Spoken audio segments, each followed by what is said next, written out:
Është shtyrë seanca në gjykatën e posaçme mes Vil Manushit dhe deputetës së Partisë Demokratike Albana Vokshi e paditur për shpifje, ku kjo e fundit ka qëndruar para mediave dhe u shpreh se seanca u shty me kërkesë të prokurorit, të cilin e ironizoi duke thënë se kishte çështje më të rëndësishme.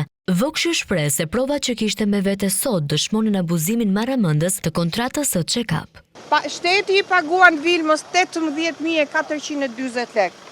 Shife sa paguan Vilma? 740 lekë. Vetëm me këto, shifni pak abuzimin. 4.3 miliard lekë. A e dini ju që afati periudha e koncesionit të check-upit ka përfunduar në mes të janarit? Dhe pa asnjë amendim kontrate, Vil Manushi vazhdon paguhet për një koncesion që nuk ka amendim kontrate. Vokshi ka paralajmëruar se janë përgatitur kallëzime të reja për Vil Manushin, kryeministrin Edi Rama, Ilir Beqen e të tjerë.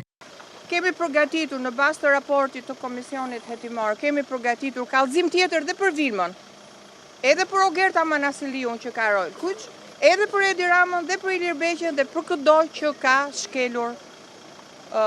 shkelur ligjin.